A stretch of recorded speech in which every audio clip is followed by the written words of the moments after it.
why reading in English is important. Many students often ask me, why do I need to read in English? They think that going to classes, doing homework, and watching movies in English is enough to learn the language. But reading is very important.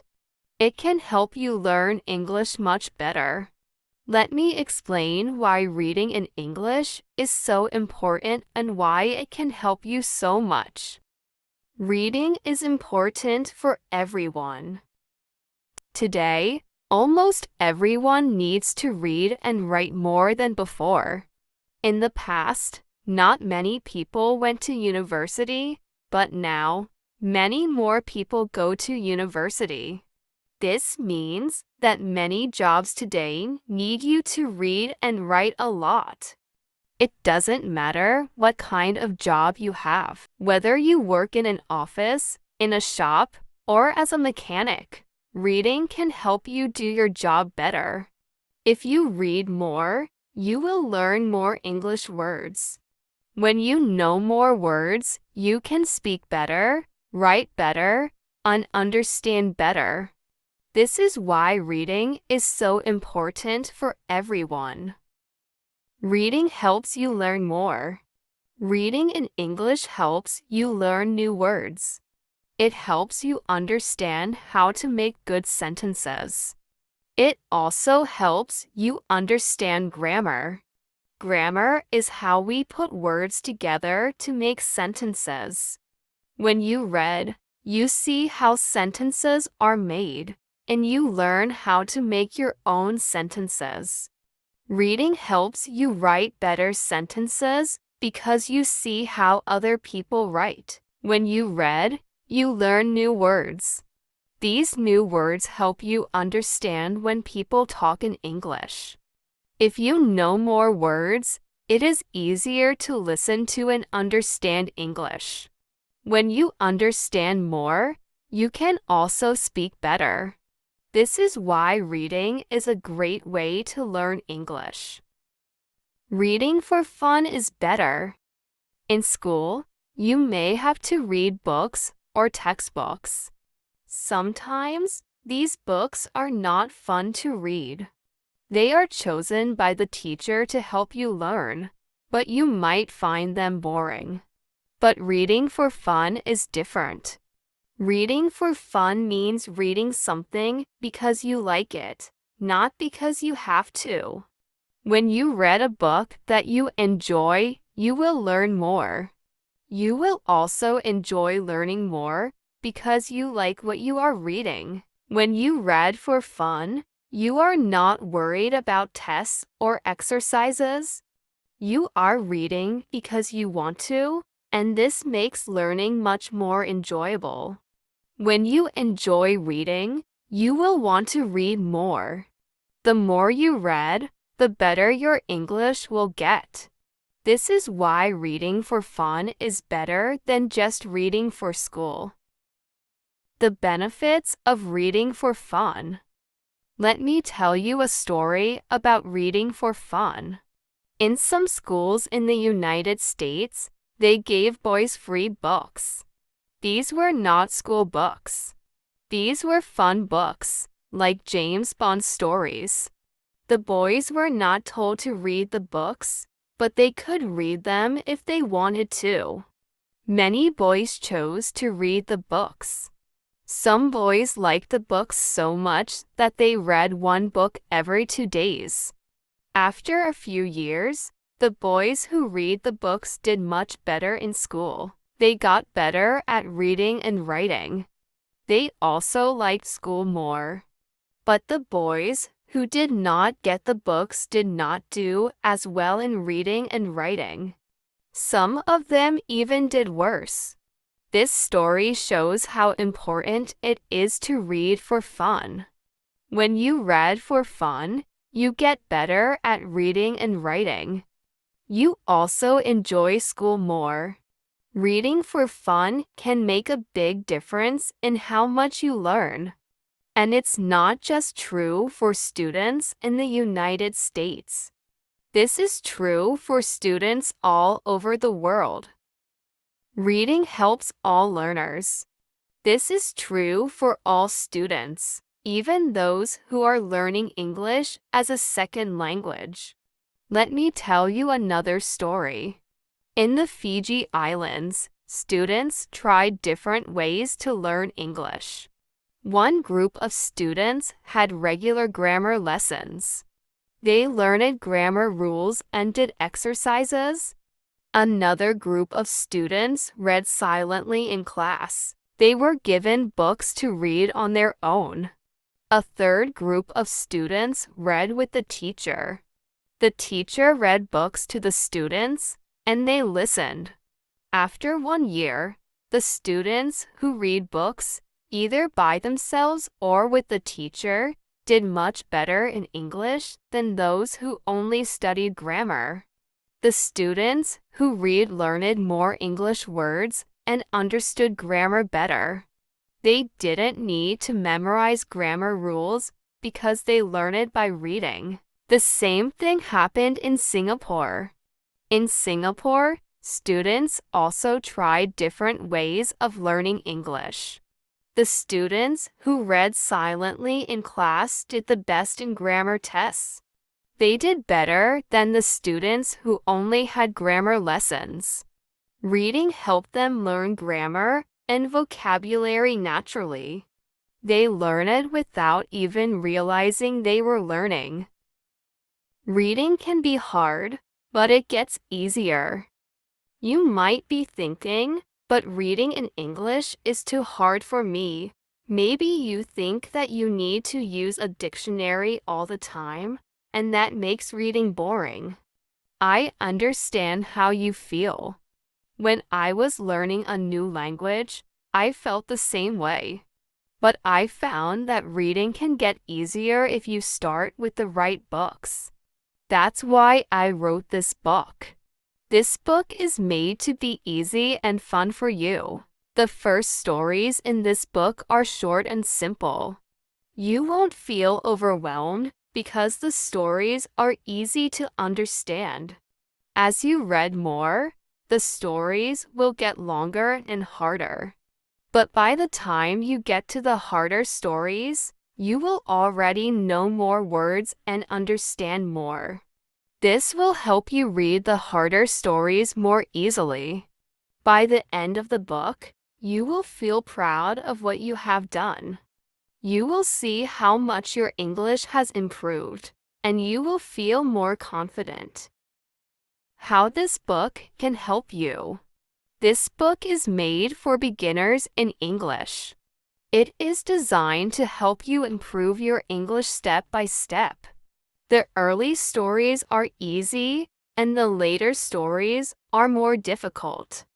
This way, you can start with something simple and slowly work your way up to more challenging stories.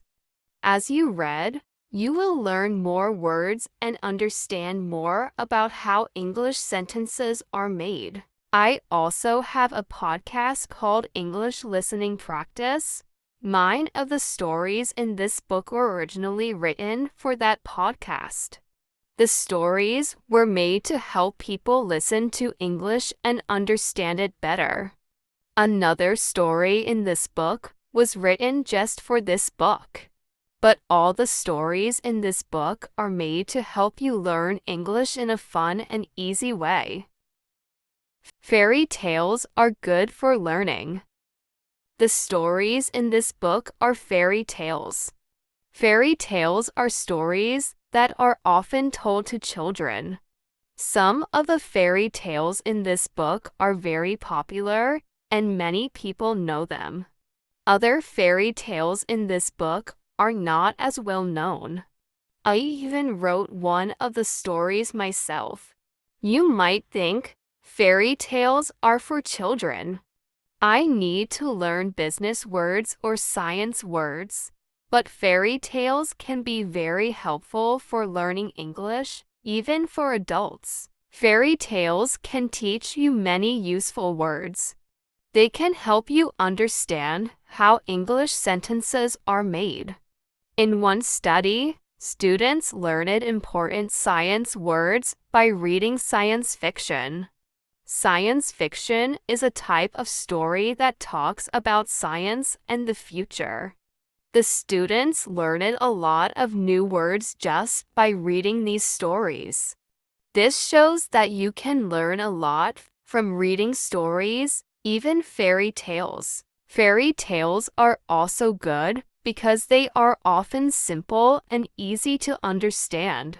They use common words and clear sentences. This makes them perfect for beginners in English. When you read fairy tales, you learn English in a way that is fun and not too difficult. You can enjoy the story while you learn new words and practice reading.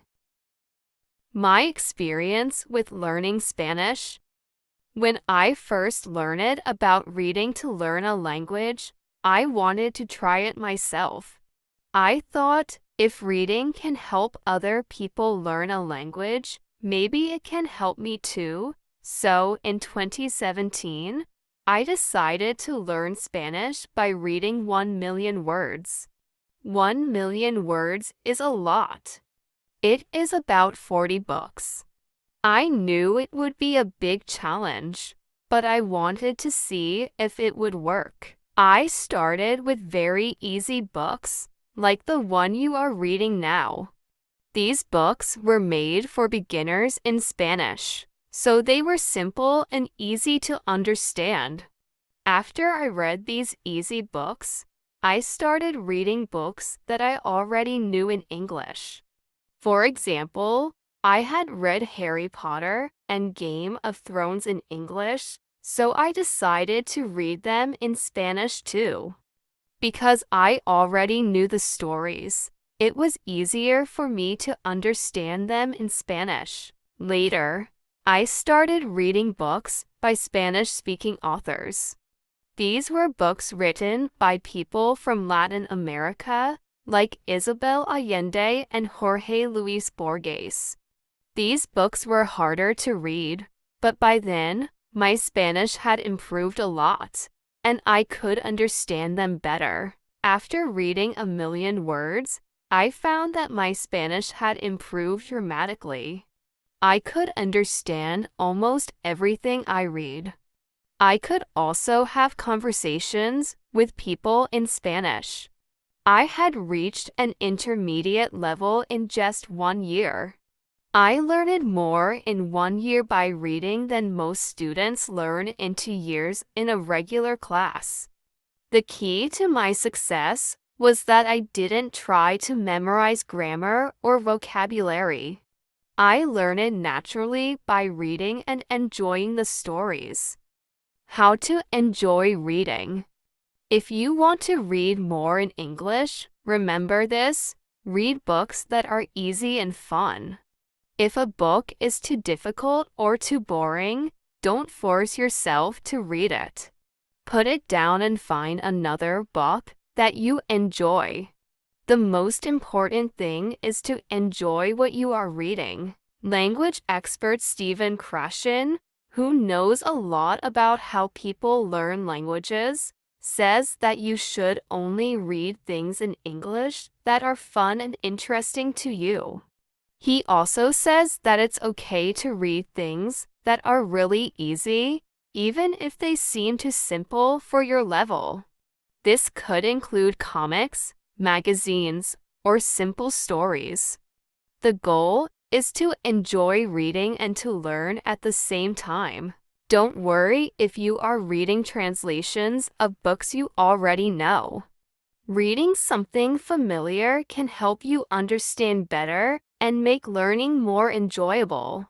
When you start with something easy, you'll find that you can understand new words from the context without needing to look them up in a dictionary. This makes reading much more enjoyable and less frustrating. What makes a book easy? You might be wondering, how do I know if a book is easy enough for me to read?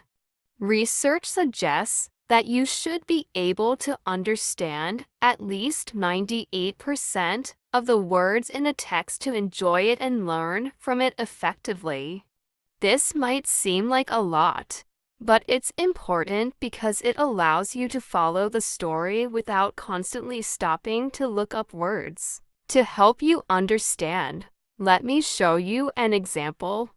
Imagine you are reading a text where you only understand half of the words. Here's how that might look. Example 1. Jerry Fodder ed out of bed and opened the curtains.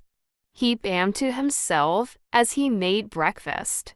He made coffee and put butter on his puffer. Someone called his phone, and he picked it up. He was very surprised by who was tingling, so his inky fell on the floor. This text is very hard to understand because many of the words don't make sense. Now, let's look at a text where you understand almost all the words. Example 2. Jerry jumped out of bed and opened the curtains. He sang to himself as he made breakfast. He made coffee and put butter on his toast. Someone called his phone, and he picked it up.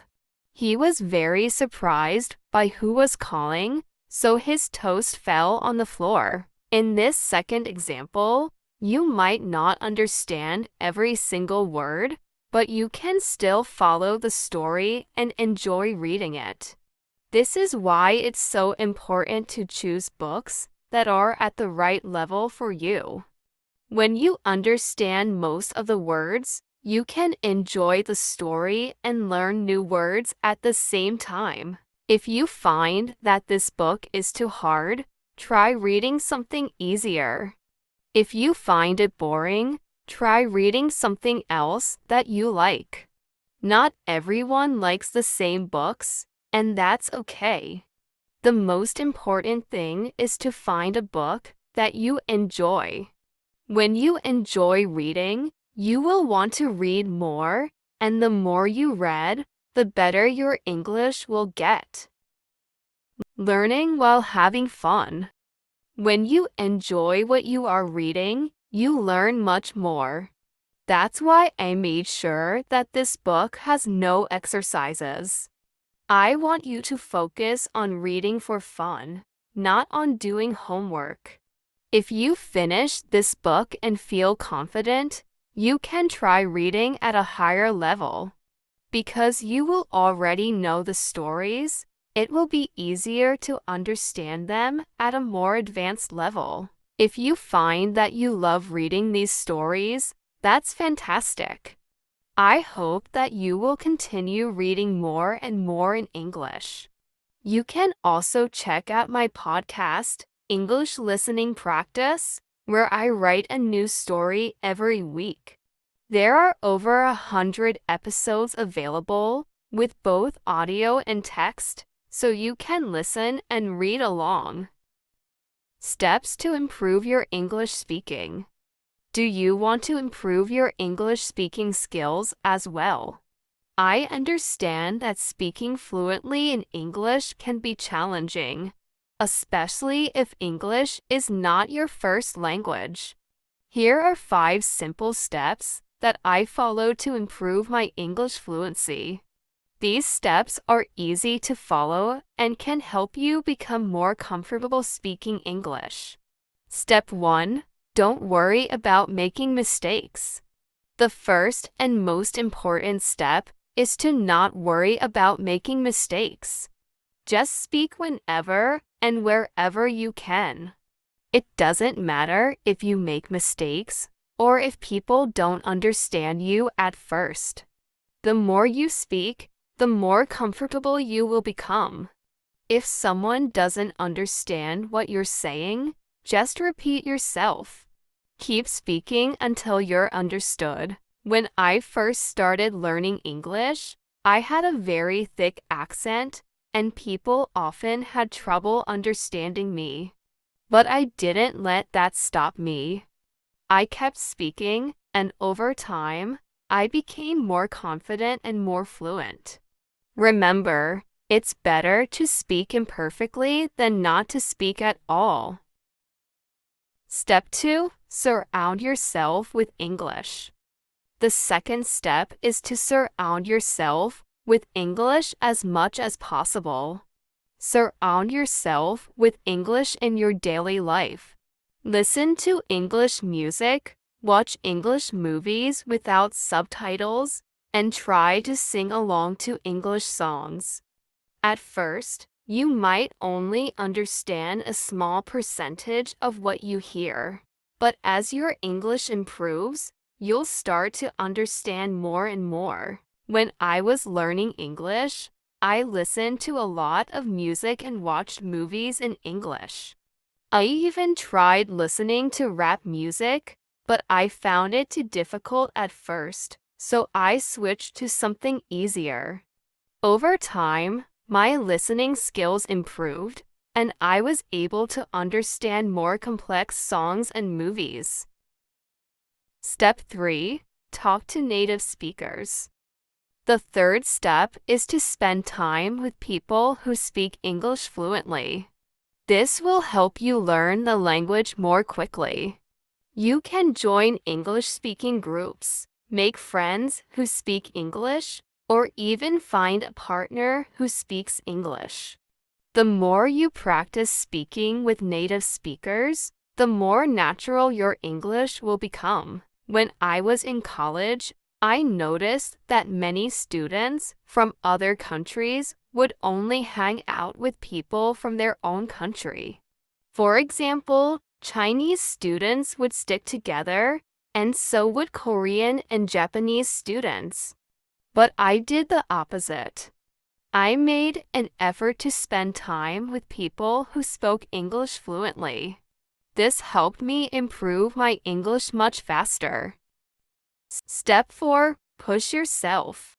The fourth step is to push yourself to learn more than just the basics. This is what I call overlearning. For example, if you want to get better at English, challenge yourself with harder material or more advanced conversations. The more you push yourself, the faster you'll improve. Think of it like exercising. If you want to get stronger, you need to lift weights that are heavier than what you're used to. The same goes for learning a language.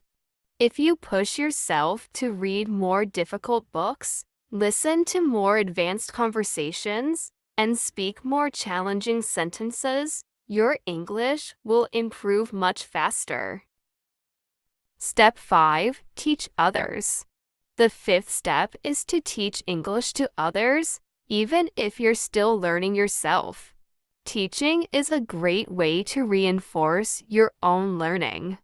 When you teach, you have to understand the material well enough to explain it to someone else. This helps you deepen your understanding and remember what you've learned. I started teaching English when I was 21 years old. At first, I wasn't very confident, but I soon realized that teaching was helping me improve my own English. When I prepared lessons, I had to study the material carefully, think of different ways to explain it, and answer my students' questions. This process helped me master the language in ways that simply studying on my own never could. Conclusion: keep learning and have fun. Learning English, or any language, is a journey that takes time, effort, and patience. But it doesn't have to be a boring or frustrating experience. By choosing activities that you enjoy, like reading interesting books, watching fun movies, and talking to people, you can make the process enjoyable and effective. Remember, the key to success is to stay motivated and keep practicing, even when it feels challenging. Every step you take, whether it's reading a new book, listening to a new song, or having a conversation with a native speaker, brings you closer to fluency. Don't be afraid to make mistakes. And always look for ways to make learning fun. If you follow these steps and keep a positive attitude, you'll be amazed at how quickly your English skills improve. Whether you're reading fairy tales, listening to podcasts, or practicing with friends, each small effort adds up over time. Keep going, and soon you'll find yourself speaking English fluently and confidently, ready to use your new skills in any situation.